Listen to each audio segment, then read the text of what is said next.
पूर्वी दिल्ली के थाना शकरपुर क्षेत्र अंतर्गत आने वाले विकास मार्ग से एक बेहद ही चौंकाने वाला मामला सामने आया है।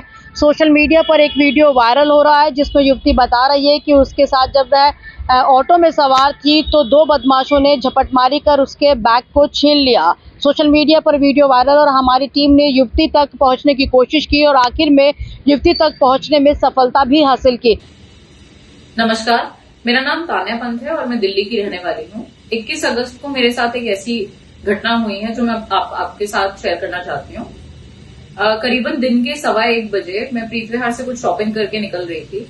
फिर मैं एक ऑटो रिक्शा में बैठी और इसके 5-10 मिनट के बाद ही विकास मार्ग पर लक्ष्मी नगर से ITO जाते हुए दो बाइक सवार मोटरसाइकिल पर एक ब्लैक कलर की बाइक पर आए और मेरे ऑटो में से, मेरे हाथ में से मेरा बैग छीनकर चले गए वहां से।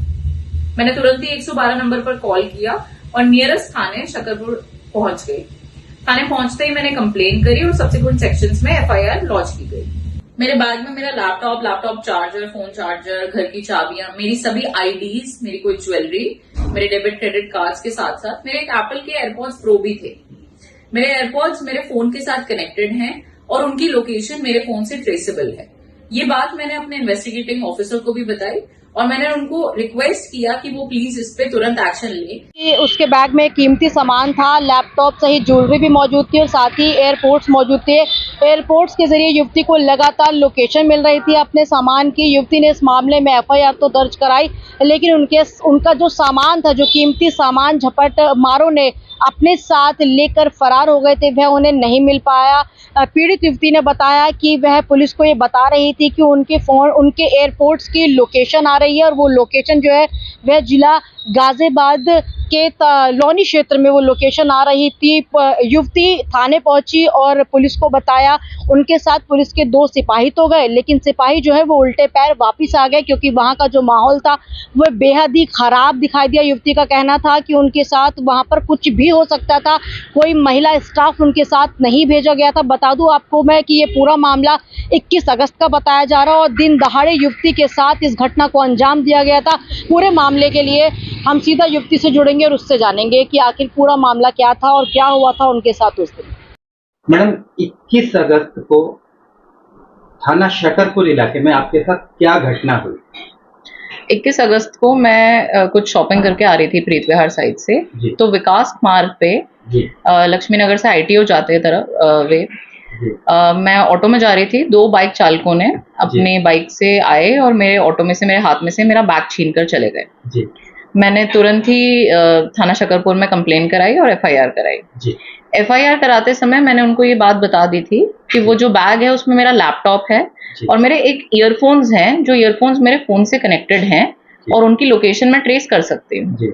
ये बात शुरू से ही टाइम से थाने में मैं बता चुकी थी ताकि हम उसको जल्दी से जल्दी ट्रेस कर पाएं और वो मिले हमें लोकेशन। अच्छा मैडम, उसकी लोकेशन के अकॉर्डिंग पुलिस ने आपकी क्या कुछ मदद की? मैंने जब अपने IO को इंटीमेट किया शाम के अराउंड 6-6:30 बजे कि वो मेरे हेडफोन्स जो हैं वो लोनी गाजियाबाद के एरिया में खुले हैं, तो उन्होंने मुझे पहले थाने बुलाया। तो मैं थाने पहुंची। थाने पहुंच के उन्होंने कहा कि मैं आपके साथ एक कांस्टेबल भेज देता हूं और ये वहां जाके लोकेशन चेक कर लेंगे। ये बात मुझे थोड़ी सी शॉकिंग लगी कि रात के टाइम पर एक लड़की के साथ एक कांस्टेबल अकेले, वो भी लोनी जैसे एक एरिया में, उसका क्या ही हमारा रिजल्ट निकलेगा ना, क्योंकि वो सेफ भी नहीं है एरिया। प्लस ऑलरेडी हम एक क्रिमिनल को ही ढूंढ रहे हैं जो स्नैच करके गया है, तो उसके पास बहुत कुछ अलग मटेरियल भी हो सकता है। कुछ हमें, हमारी सेफ्टी का बहुत बड़ा क्वेश्चन है, हमें मार दे, कोई कुछ कर दे वहां पे। तो इस बात पे मैंने उनको ये भी बोला कि एक कांस्टेबल कुछ कर नहीं पाएंगे, आप प्लीज अपनी टीम भेजिए, एक टीम आप भेजिए, एक टीम आप लोकल थाने से बात करिए। तो उन्होंने कहा नहीं मैम, मेरे एक कांस्टेबल इनफ है, आप इनके साथ जाइए। फिर भी मैं बहस करती रही। उसके बाद उन्होंने एक कांस्टेबल मेरे साथ और दिया टीम में। तो एक सिविल में दिए उन्होंने कांस्टेबल, एक यूनिफॉर्म में मुझे दिए। अच्छा, जब मौके पर आप जहां पहुंचे, जहां की लोकेशन आ रही थी, तो उस समय आपके साथ 2 कांस्टेबल गए थे या एक अकेला गया? एक कांस्टेबल बाहर मेन रोड पे करीब 600 मीटर के बाहर, मतलब मेन लोकेशन से बाहर गाड़ी में बैठे हुए थे। वो कांस्टेबल यूनिफॉर्म में थे। मेरे साथ एग्जैक्ट लोकेशन तक एक कांस्टेबल गए हैं जो सिविल में थे, सिविल ड्रेस में थे और उनके पास कोई वेपन भी नहीं था। क्या लोकल थाने से उन्होंने किसी पुलिस को सूचना दी या कोई फोर्स ली अपने साथ? नहीं सर, हमारे पास लोकल थाने से कोई फोर्स नहीं थी, कोई टीम नहीं थी लोकल थाने की। लोकेशन पर पहुंचने के बाद वहां पर किस तरह के हालात थे? क्या वहां पर कुछ भीड़ इकट्ठी हो गई थी या आपको जो आपकी लोकेशन पे जिस सामान को आप ढूंढने गए थे वो आपको वहां पे मिल पाया? क्या सिनेरियो? जब हम लोकेशन पे पहुंचे तो वो एक बहुत कंजस्टेड रेजिडेंशियल एरिया था, वहाँ बहुत सारे घर थे। और जैसे ही हमने उस गली में एंटर किया तो लोकल्स ने नोटिस किया कि कुछ अननोन लोग गली में एंटर हुए हैं। तो वो आपस में पहले थोड़ा दूर से देख रहे थे हमको, फिर जैसे ही हम थोड़ा सा और गली के अंदर गए एग्जैक्ट लोकेशन ढूंढने के लिए, तो वहाँ के सभी लोकल्स इकट्ठे होकर आ गए। उसके बाद हम वापस आने लगे तो उन्होंने पीछे से हमें आवाज लगा के बुलाया कि तुम कौन हो, हमारी गली में क्या कर रहे हो, क्या कैसे है, वो हमें धमकाने लग गए। इनिशियली जो मेरे साथ कांस्टेबल गए थे उन्होंने उनको बोला कि मैं कुछ लोकेशन ढूंढ रहा हूँ और ट्राई किया कि वो उतने में कन्विंस हो जाए, बट फिर वो और ज्यादा बदतमीजी करने लग गए। तो सर ने फिर फाइनली बोला कि मैं दिल्ली पुलिस से हूँ और एक केस के उसमें मैं लोकेशन ढूंढ रहा हूँ। मैडम क्या लगता है यदि उस जगह आपके ऊपर कोई हमला हो जाता तो क्या आप वहाँ सेफ महसूस कर रहे थे? क्या मैं वहाँ बिल्कुल भी सेफ महसूस नहीं कर रही थी, और ये बात मैं जाने से पहले भी अपने आईओ साहब को फोन पे बोल चुकी थी कि वो एरिया अच्छा नहीं है, आपको पूरी टीम भेजनी चाहिए। इसलिए भी, और जब हम वहाँ लोकेशन पे पहुंचे सर तो भी हमने देखा कि वहाँ उस टाइम कुछ भी हो सकता था, क्योंकि वो वहाँ पे 15-20 जने, वो भी लोकल, इकट्ठे सारे हो गए थे और हमारे साथ कोई टीम ऐसी कोई वेपन वाला फोर्स नहीं था, कोई हमारी सेफ्टी का बिल्कुल ध्यान नहीं रखा गया। जो इनफैक्ट मेरे साथ जो कांस्टेबल गए थे वो खुद डर गए थे वहाँ लोकेशन देख के। जी। अच्छा मैडम, क्या लगता है कि यदि समय रहते पुलिस सही कार्रवाई करती तो आपका जो कुछ सामान छीना गया था वो आपको मिल सकता था? 100% मिल सकता था सर।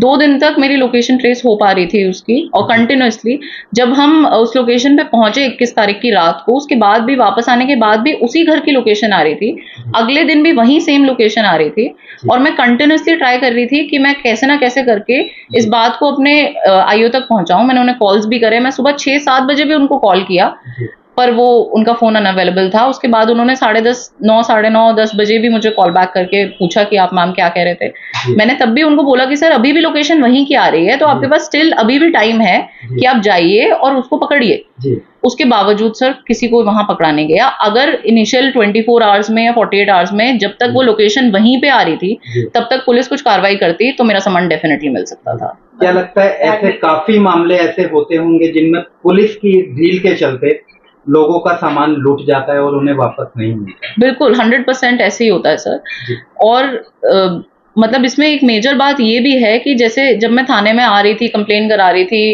रेगुलर उनसे टच में थी, तो मुझे कई बार ये भी बोला गया कि हम किसी और केस में बिजी हैं, हम कोई मर्डर केस में बिजी हैं। तो मेरा ये कहना है कि अगर आप किसी और केस में बिजी होंगे तो एक स्नैचिंग का केस आपके लिए इंपॉर्टेंट नहीं है, या आप एक ही केस में पूरा थाने की टीम लग जाएगी क्या? आप दूसरे केसेस देखेंगे ही नहीं बिल्कुल भी। जबकि इतनी क्रूशियल इन्फॉर्मेशन, एक चोर की लाइव लोकेशन होना बहुत क्रूशियल इन्फॉर्मेशन है, उसके बावजूद कोई एक्शन नहीं लिया गया। मैडम, हमारे चैनल के माध्यम से दिल्ली पुलिस के तमाम आला अधिकारियों से आप अपने साथ घटी घटना को लेकर क्या कहना चाहेंगे? मैं सर उनसे यही अपील करूंगी कि जब आपके पास टाइम होता है आपको तुरंत एक्शन लेना चाहिए। जैसे मेरे केस में आपके पास लाइव लोकेशन थी तो तुरंत ही बिना किसी डॉक्यूमेंटेशन में फंसने के या बिना किसी एक्सक्यूजेस के आपको उसी टाइम एक्शन लेना चाहिए। अगर जरूरत है कि इसको हायर अथॉरिटीज को एस्केलेट किया जाए, जैसे जो मेरे आईओ हैं वो सब इंस्पेक्टर हैं, अगर उनको ये रिक्वायर्ड था कि वो कोई एसीपी डीसीपी से परमिशन ले तो उन्हें तुरंत फोन पे परमिशन लेनी चाहिए थी, बताना चाहिए था कि हमें लोकेशन मिल पा रही है और हम अभी रेड करके ये सामान बरामद कर सकते हैं। तो मेरी पुलिस वालों से यही रहेगी। सेकेंडली एक अपील मेरी और ये रहेगी, क्योंकि मेरे बैग में सर जो था मेरी सारी आईडीज, मेरे काम से रिलेटेड काफी कॉन्फिडेंशियल इन्फॉर्मेशन, मेरा लैपटॉप था उसमें, मेरी सभी आईडीज में, आई कार्ड्स में मेरा घर का एड्रेस है, मेरे काम का एड्रेस है, तो ये मेरी सेफ्टी पे एक बहुत बड़ा क्वेश्चन मार्क है सर। तो मेरी सेफ्टी भी इंश्योर की जाए। जैसा कि आपने सुना कि पीड़ित युवती ने बताया कि जब 2 बदमाशों ने उनके बैग पर हाथ साफ किया, उनका बैग छीन लिया, उसके बाद उन्होंने एफआईआर दर्ज कराई। लेकिन पहले तो पुलिस इस मामले को हल्के में ले रही थी, लेकिन जब युवती ने अपना हवाला दिया, क्योंकि युवती भी एक मीडिया कर्मी है, जब उन्होंने बताया कि उनके साथ इस तरह की वारदात दिन दहाड़े की गई है, उसके बाद उनकी एफआईआर लिखी गई, यानी इस मामले में मुकदमा दर्ज किया गया। आपको बता दें कि अगर पुलिस समय रहते युवती की बात मानती तो शायद उनके सामान की बरामदगी की जा सकती थी, क्योंकि 2 दिन तक लगातार जो है वह पुलिस को अपनी लोकेशन बता रही थी। एयरपोर्ट्स के माध्यम से वो लोकेशन की जानकारी दे रही थी। लौनी के बाद उनके जो सामान की लोकेशन थी वह बागपत की आ रही थी, लेकिन पुलिस ने कोई भी मुस्तैदी नहीं दिखाई। पुलिस लोकेशन पर पहुंची तो सही, लेकिन वहां से उल्टे पैर और दबे पैर वापस आ गई। अगर पुलिस चाहती तो इस मामले में रेड करके उनके सामान की बरामदगी कर सकती थी, मुस्तैदी दिखा सकती थी, लेकिन कहीं ना कहीं पुलिस ने इस मामले में ढीला रवैया अपनाया। शायद यही वजह है कि आज युवती को सोशल मीडिया के माध्यम से वीडियो बनाकर गुहार लगानी पड़ रही है कि उनके सामान की बरामदगी करा दी जाए।